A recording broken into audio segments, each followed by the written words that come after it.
요한복음은 다른 어떤 성경책보다 성령에 관해서 많이 말씀하고 있는 책입니다. 특히 요한복음 16장은 성령의 사역에 대해서 잘 말씀하고 있는데요. 예수님께서 십자가에 달리시기 전에 하신 말씀이기 때문에 더 의미가 있고 더 중요하다고 생각합니다.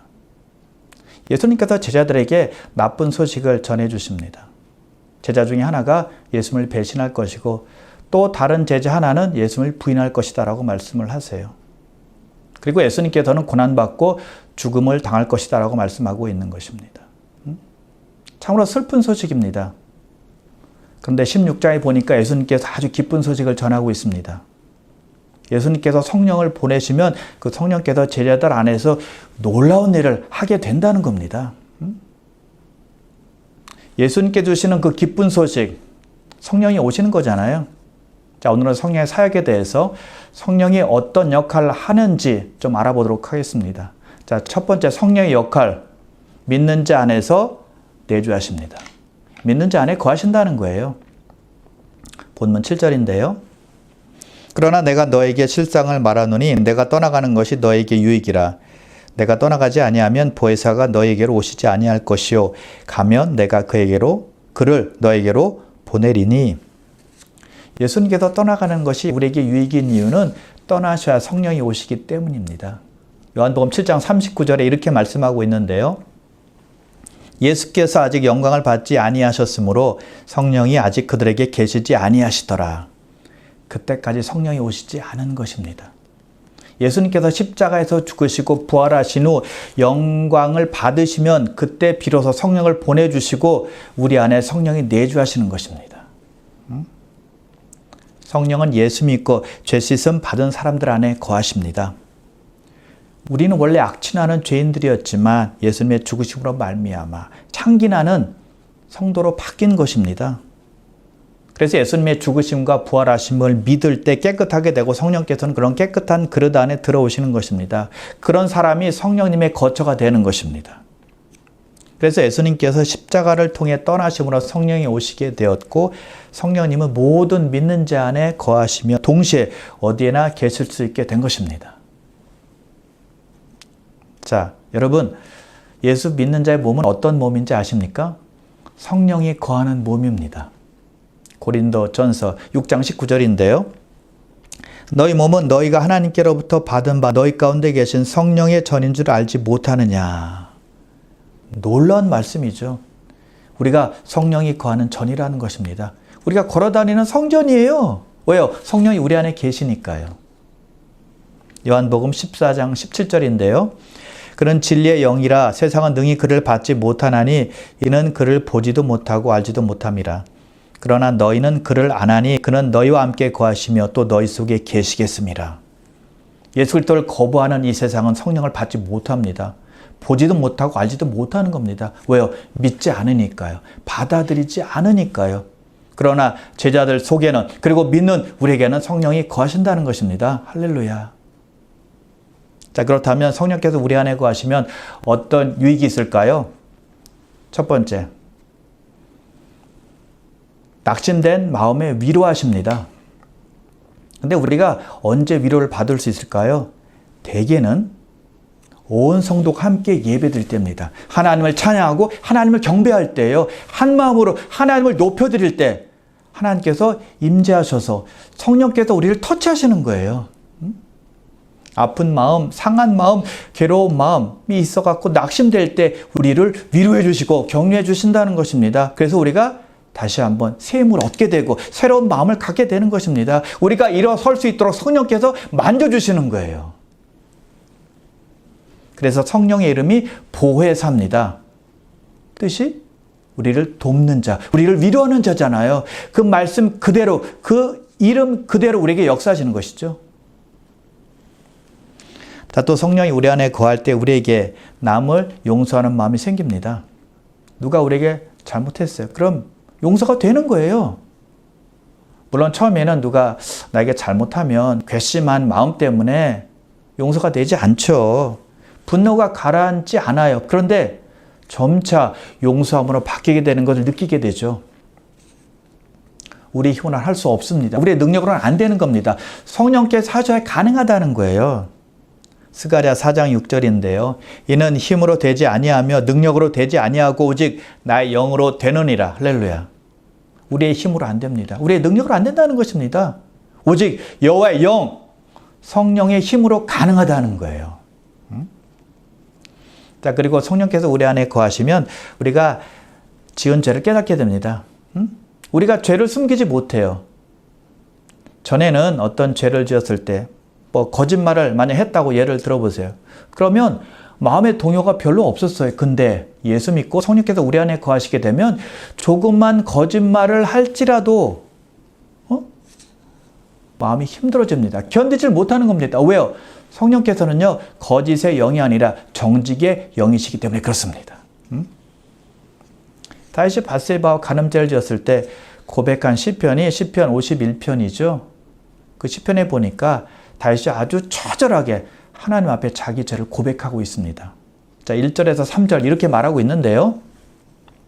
하나님이여 주의 인자를 따라 내게 은혜를 베푸시며 주의 많은 긍휼을 따라 내 죄악을 지워주소서. 나의 죄악을 맑게 씻으시며 나의 죄를 깨끗이 제하소서. 물론 나는 내 죄가를 아오니 내 죄가 항상 내 앞에 있나이다.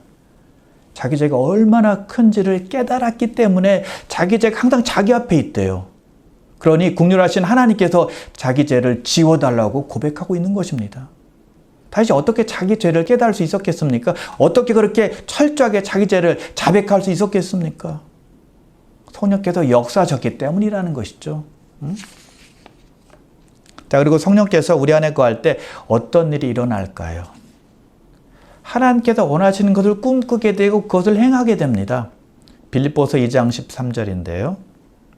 너희 안에서 행하시는 이는 하나님이시니 자기의 기쁘신 뜻을 위하여 너희에게 소원을 두고 행하게 하시나니. 우리 마음속에 소원이 생기는데 어떤 소원인가 하면 하나님께서 원하시는 소원, 하나님을 기쁘시게 하는 소원이 생긴다는 것입니다.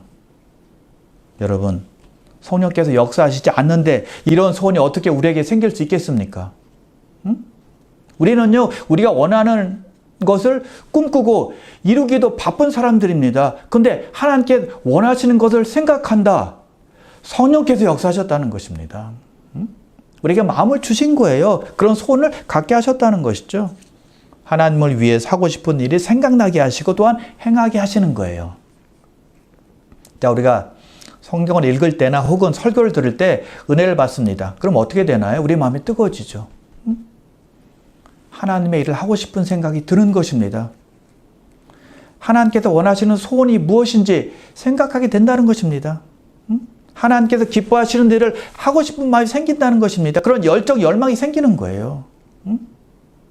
내주하시는 성령께서 역사하시는 것이기 때문이라는 겁니다. 자, 그리고 성령은 우리를 거짓이 아니라 진리로 인도해 주십니다. 더러운 것이 아니라 정결한 것으로 이끌어 주세요. 악한 일이 아니라 선한 일로 인도하시는다는 것입니다. 그래서 우리가 어떤 거짓이나 속임수 같은 악한 일을 하고 있다면, 혹시 계획하고 있다면 그건 성령께서 인도하시는 것이 아니라 악한 영에 의해서 이끌림 받고 있다는 것을 우리는 알아야 되는 것이죠. 자, 사울에게 악령이 임하자 사울이 어떻게 됐나요? 정신없이 떠들어댑니다. 그러더니 창을 다윗에게 던져요. 그런데 우리 성령께서는 우리를 거룩함으로 인도하십니다. 고린도전서 6장 11절인데요. 너희 중에 이와 같은 자들이 있더니 주 예수 그리스도의 이름과 우리 하나님의 성령 안에서 씻음과 거룩함과 의롭다 하심을 받았느니라. 하나님의 성령 안에서 씻음과 거룩함과 의롭다 하심을 받았느니라. 누구 안에서요? 성령 안에서라는 것입니다. 성령은 거룩함으로 인도하시는 분이라는 것이죠. 그래서 성령이 우리 안에 거할 때 이런 놀라운 유익들이 있다는 것입니다. 자, 그런데 중요한 것이 있습니다. 예수를 믿으면 성령이 우리 안에 거하시기 때문에 우리를 도우세요. 위로해 주세요. 힘 주세요. 격려해 주세요. 그렇죠? 그러나 성령의 능력으로 살기 위해서는 성령 충만이 반드시 필요하다는 것입니다. 자, 우리가 남을 용서해야 되는 일이 있습니다. 또는 거룩함으로 살아야 됩니다. 또 우리가 시험과 유혹을 이겨야 합니다. 그리고 하나님 말씀에 순종해야 됩니다. 또 세상을 타협하지 않고 진리를 선택해야만 합니다. 자, 이러한 일을 할 때 우리에게 능력이 필요하다는 것입니다. 능력이 없이는 그런 삶을 살아낼 수가 없거든요. 그래서 우리 안에서 성령께서 활동하시도록 해야 되는 것입니다. 그러면 우리들의 해야 될 일은 무엇일까요? 순간순간 회개하며 성령 충만을 위해서 간구해야 되는 거예요. 그래서 사도 바울이 이렇게 권면하고 있는 것이죠. 에베소서 5장 18절인데요. 술 취하지 말라. 이런 방탕한 것이니 오직 성령으로 충만함을 받으라. 성령에 취하지 술에 취하면 안 된다는 것입니다. 오직 성령의 충만함을 받으라는 거예요. 그럴 때 성령의 능력을 경험하게 되어서 승리하는 삶을 살게 된다는 것이죠. 자, 그리고 두 번째, 성령께서 하시는 역할은 무엇일까요? 우리를 주님께로 이끌어 주십니다. 8절입니다. 그가 와서 죄에 대해서, 의에 대하여, 심판에 대하여 세상을 책망하시리라. 성령께서 예수 믿지 않는 자를 책망하시고 또 하나님의 공의에 대해서 증거하시고 사탄은 심판받았다라고 선언하신다는 것입니다. 왜 성령께서 책망하시고 선언하시고 증거하시는 것일까요? 여호와께로 돌아오라는 것입니다. 주님께로 이끌기 위함이라는 것입니다. 하나님의 영이신 성령께서 아무런 이유 없이 세상을 책망하시지는 않는다는 거예요. 구약 이스라엘 백성들을 우상 숭배하고 불순종해서 타락하자 하나님께서 그들을 심판하셨습니다. 심판하신 이유가 무엇인가요? 그들을 죽이기 위해서, 멸망시키기 위해서입니까? 심판을 위한 심판을 하신 것입니까? 아니라는 것입니다. 그들이 여호와께 돌아오게끔 하기 위해서 심판을 내리신 거예요. 마찬가지로 성령께서 예수 믿지 않는 자가 가장 큰 죄다라고 책망하시고 하나님의 공의는 이런 것이다라고 증거하시고 사탄이 심판을 받은 것처럼 예수 믿지 않고 예수를 거부하고 어둠 속에 살면 결국 하나님의 심판 아래 놓이게 된다라고 말씀하신 것은 여호와께로 돌아오게끔 하기 위해서라는 것입니다. 그들을 주님께로 이끌기 위함이라는 거예요. 여호와께로 돌아오라는 것이죠. 사람 스스로는 절대 자기 죄를 깨닫지 못하거든요. 하나님의 공의를 이해하지 못해요. 하나님의 심판이 있음도 알지 못하는 것이죠. 성령께서 알려주셔야 깨닫게 된다는 것입니다. 성령께서 깨닫게 하시고 그 깨달음이 회개로 이어질 때 하나님께서는 모든 자들을 누구를 막론하고 다 웰컴하시고 다 받아주시는 것입니다. 할렐루야. 그것이 세상에서 성령께서 하시는 역할이라는 것이죠. 자, 예수님께서 성령께서 오시면 죄에 대해서, 의에 대해서, 심판에 대해서 책망하실 것이다 라고 제자들에게 말씀하시고 나서 곧바로 이렇게 말씀하세요. 12절인데요. 내가 아직도 너에게 이를 것이 많으나 지금은 너희가 감당하지 못하리라. 제자들에게 하시고 싶은 말씀이 많은데 제자들이 소화하지 못할 테니까 말할 수 없다라고 지금 말씀하고 있는 것입니다. 자, 그러면 예수님의 말씀은 거기에서 끝나는 것인가요? 더 이상 예수님의 말씀을 들을 수 없는 것인가요? 아닙니다. 예수님의 가르침이 성령을 통해서 계속 확장될 것임을 은연중에 말씀하고 있는 거예요. 그래서 말씀하시잖아요. 그래서 지금은 너희가 감당하지 못할 것이요. 지금은, 근데 나중에는 감당할 수 있다는 것이죠. 성령을 통해서 교회에게 더 깊은 것을 계시하실 것이다 라고 예고하고 있는 것입니다. 성령께서 사도들과 초대교회를 통해서 진리를 더 깊이 계시하셔서 결과로 신약 성경이 탄생이 된다라는 거예요. 자, 신약 성경은 예수님의 생애를 기록한 사복음서가 있고 또 제자들의 행전인 사도행전이 있고 그리고 사도들이 기록한 서신서들이 있습니다. 자, 그렇다면 예수님의 생애를 기록한 거기 보면 예수님께서 말씀하신 것, 예수님께서 행하신 기적, 예수님의 행적들이 다 나와 있잖아요. 그러면 사복음서만으로 충분한 거 아닌가요?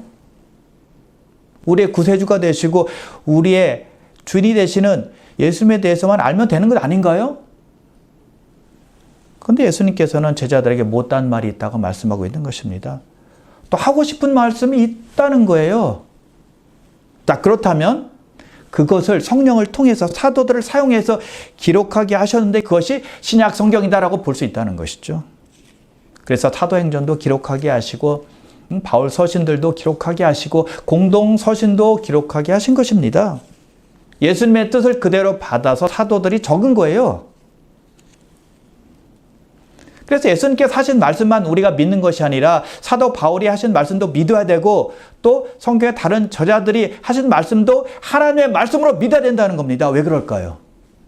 그들이 임의로 말한 것이 아니라 성령의 감동으로 말한 것이기 때문입니다. 베드로 후서 1장 21절인데요. 예언은 언제든지 사람의 뜻으로 낸 것이 아니요 오직 성령의 감동하심을 받은 사람들이 하나님께 받아 말한 것임이라. 예언은 성경을 말하고 있는데요. 성경은 성령의 감동하심을 받은 사람들이 하나님께 받아 말한 것이래요. 하나님께서 주신 것을 적은 것입니다. 자기 마음대로 쓴 것이 아니라는 겁니다. 사람의 뜻대로 쓴 것이 아니라는 것입니다.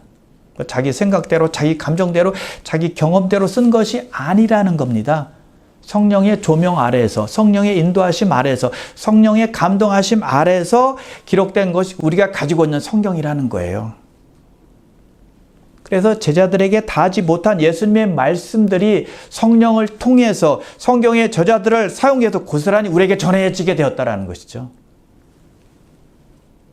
자, 그리고 세 번째, 성령께서는 우리를 인도하십니다. 인도하세요. 어떻게 해요? 13절입니다. 그러나 진리의 성령이 오시면 그가 너희를 모든 진리 가운데로 인도하시리니 그가 스스로 말하지 않고 오직 들은 것을 말하며 장래일을 너희에게 알리시리라. 자, 성령께서 우리를 인도하시는데 어떻게 인도하시느냐 하면 진리로 인도하신다는 것입니다. 성령은 성경을 반대하는 식으로 인도하시지 않는다는 겁니다. 왜냐하면 하나님의 가장 권위 있는 계시가 성경이기 때문에 그렇습니다. 성령께서 우리를 인도하시는 것은 개인적이고 살아있는 경험이지만 그 인도하심이 성령의 권위 아래 있게 된다는 거예요. 그래서 말씀하십니다. 그가 스스로 말하지 않고 오직 들은 것을 말하며, 성령이 가르치는 것은 하나님의 뜻과 성경과 일치하게 된다는 것이죠. 성령은 성경과 다른 것 또는 새로운 것을 가르치시지 않는다는 거예요. 하나님께서 이미 말씀하신 것을 분명하게 하는 역할, 그것이 성령의 역할이라는 것이죠. 그래서 하나님의 말씀과 반대되는 것을 우리에게 인도하시지 않는다는 것이죠. 자, 그리고 성령께서는 우리가 하나님의 말씀을 이해하고 적용하도록 도와주십니다. 우리 영적 안내자가 되는 겁니다. 내비게이터가 되는 거예요. 하나님 우리에게 주신 영적 지도가 성경이죠. 그 안에는 하나님의 길이 있고 우리 삶을 향한 하나님의 뜻이 담겨져 있습니다. 성경은 영적인 책이기 때문에 영적인 안내자가 필요한데, 그래서 성령님께서 우리 안내자가 되는 것입니다. 여러분, 성경 읽다가 어떤 구절이 확 눈에 들어왔던 경험이 있나요? 또는 어떤 구절이 아주 굵게, 아주 크게 보인 적이 있나요? 아니면 어떤 구절을 읽는데 눈물이 막 나요. 성령께서 은혜 주시는 시간이죠. 한 구절을 돋보이게 해서 성령께서 말씀하시는 거예요. 때로는 죄를 회개하게끔 그렇게 하시는 거고요. 또는 우리가 가는 방향, 길을 제시하시는 것이고요. 또 우리에게 힘을 주실 때 하나님께서 그렇게 성경을 통해서 말씀하신다는 것입니다. 성령께서 우리를 특정한 구절로 인도하셔서 우리가 하나님의 길을 따라갈 수 있도록 도와주시는 거예요. 그래서 영적 안내자라는 것이죠. 그래서 성령께서 우리를 모든 진리 가운데로 인도하시는 것입니다. 그리고 네 번째, 성령께서는 예수님을 드러내십니다. 14절인데요. 그가 내 영광을 나타내리니 내 것을 가지고 너에게 알리시겠음이라. 믿는 자들에게 예수님을 드러내시는 분이 성령의 본질적인 역할입니다. 성령의 중심적인 사역이라는 것이죠. 성령께서는 다양한 방법으로 또 여러 가지 은사를 사용하시지만 목적은 동일합니다. 예수님을 나타내는 것입니다. 예수님께 영광을 돌리는 것입니다. 성령은 자기 자신을 나타내는 법이 없어요. 드러내지 않습니다. 그러나 오직 예수님만 영화롭게 하신다는 거예요. 자, 그렇다면 우리는 언제 예수님을 드러내면 영화롭게 할 수 있을까요? 어떻게 해요? 성령 충만할 때입니다. 성령 충만할 때 우리가 예수님을 향하게 되거든요. 자, 근데 성령 충만이란 말을 오해하면 안 되는데요. 성령 충만은 우리가 기도할 때 어떤 감동을 받거나 어떤 특별한 능력을 받는 것을 말하는 것이 아니에요. 물론 그것도 성령의 역사일 수 있지만 그게 핵심은 아니라는 말씀이에요. 진짜 성령 충만은 우리의 마음의 중심이 예수님께로 향하는 것입니다. 그래서 우리의 생각이나 우리의 말이나 우리의 행동이나 우리의 결정이 예수님을 닮아가는 것이고요. 우리 삶이 그분을 중심으로 움직이고 있다면 그것이 성령 충만이란 증거가 된다는 것이죠. 자, 성령을 우리가 이렇게 비유할 수 있을 것 같아요. 어떤 뮤지컬이 어떤 무대에서 진행이 되고 있어요. 주인공이 무대에서 연기를 합니다. 그때 무대 뒤에서 조명기사가 그 주인공을 비춥니다. 조명을 비추는 거예요.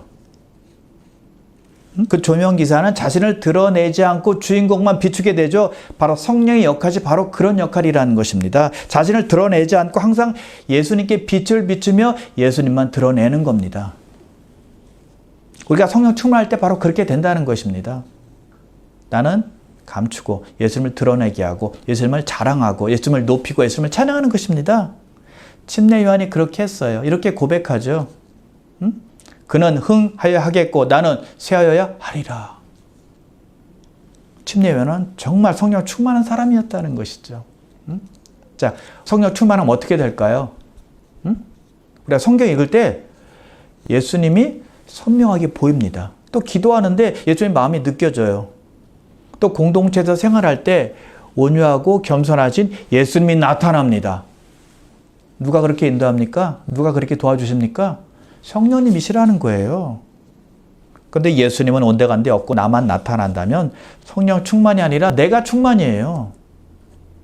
예수님께 영광이 아니라 영광을 가리는 역할을 하게 되는 것이죠.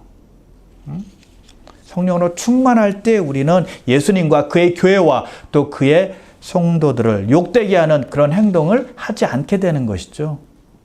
그래서 우리가 성령 충만할 때 우리 자신을 드러내지 않고 예수님을 드러내고 예수님을 영화롭게 한다는 것입니다. 아멘. 그러므로 귀한 성도 여러분, 성령께서 우리 안에 거하시는 것이 이토록 귀한 축복들이 있다는 것을 꼭 기억하셔서 늘 회개하며 성령 충만을 위해서 간구하시고 성령의 능력으로 승리하며 살아가시기를 주님의 이름으로 축원합니다.